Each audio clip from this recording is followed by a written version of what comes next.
ഞങ്ങളുടെ ഈ കഥ നടക്കുന്നത് കേരളത്തിലല്ല, അല്ല ഇന്ത്യയിലല്ല, അല്ല വെനീസിലല്ല, അല്ല ജപ്പാനിലല്ല, അല്ല അമേരിക്കയിലും അല്ല, അല്ല പിന്നെ എവിടെയാണ്? ദിലീപും മഞ്ജുവും കൂടിയും ഈ പുഴയും കടന്നു പറഞ്ഞ സിനിമയിൽ അഭിനയിക്കുമ്പോൾ വളരെ ശക്തമായ ഒരു പ്രണയ കഥ എന്റെ അകത്തുണ്ട്. അതൊരു ദുരന്ത ലവ് സ്റ്റോറിയാ. അതെ, കഥയുടെ പേര് ചിറകൊടിഞ്ഞ കിനാവുകൾ.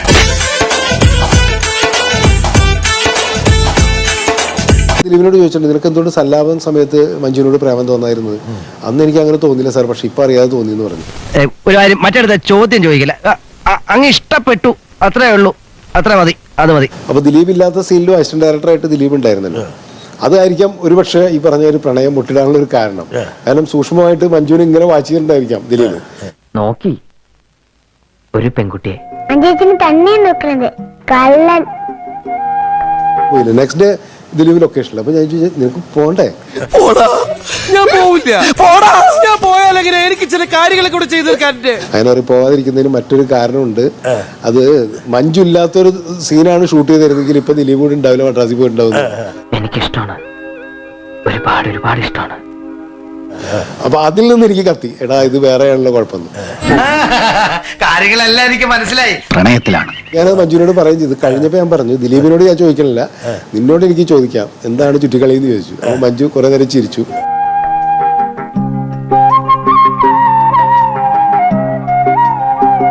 മറുപടി ഒന്നും പറഞ്ഞില്ല, അതിൽ തന്നെ ആ ആൻസർ ഉണ്ടായിരുന്നു. അവൾ എന്നെ ജീവനേക്കാൾ സ്നേഹിക്കുന്നുണ്ട് മുത്തശ്ശ. എന്നെ സ്നേഹിച്ചത് സ്നേഹിച്ചു, അത് ശരിയാണ്. പക്ഷെ പിന്നീടാണ് ദിലീപ് കൃഷ്ണകുടി എന്ന് പറയുന്ന സിനിമയിൽ ഞാൻ അടുത്ത മഞ്ജുവിനെ ചെയ്തപ്പോ ആ സിനിമയിൽ ദിലീപ് ഇല്ല. ദിലീപ് വെറുതെ ലൊക്കേഷനിൽ വന്നു. ഇപ്പൊ നിന്നെ ആരെങ്കിലും കെട്ടിയെടുത്തേ? അപ്പൊ ഞാൻ ചോദിച്ചു, ദിലീപ് എന്താ ഇവിടെ? ഇല്ല, എനിക്കൊന്ന് കോഴിക്കോട് പോകണം. ഞാൻ കോഴിക്കോട് പോകണം, പെരിന്തൽമണ്ണ വഴി വരേണ്ട കാര്യമില്ലല്ലോ.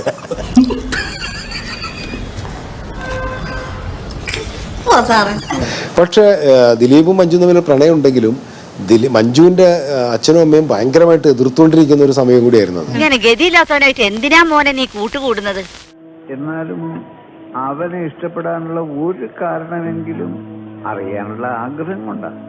അപ്പൊ മഞ്ജുവിന്റെ അച്ഛൻ എന്റെ അടുത്ത് പറഞ്ഞു, ഇവൻ എന്തിനാ ലൊക്കേഷനിൽ വന്നതെന്ന് പറഞ്ഞിട്ട് എന്റെ അടുത്ത് ഭയങ്കര വിവരം കേട്ടറിഞ്ഞ സ്വന്തം അച്ഛൻ നെഞ്ചുപൊട്ടി നിലത്ത് വീണു സുഹൃത്തുക്കളെ. അപ്പൊ ഞാൻ പറഞ്ഞു, ദിലീപ് എന്റെ അസിസ്റ്റന്റ് അല്ലേ, ദിലീപിന് എപ്പോഴെങ്കിലും എന്റെ സെറ്റിൽ വരാല്ലേ. പക്ഷെ അവന്റെ ഉദ്ദേശം വേറെയാണ് സാറേ. ഇവൻ ശരിയല്ല, ഇവന്റെ ഉണ്ടകണ്ണ് കണ്ടാലറിയാം കള്ള ലക്ഷണം. ഈ ഒരുത്തനാണ്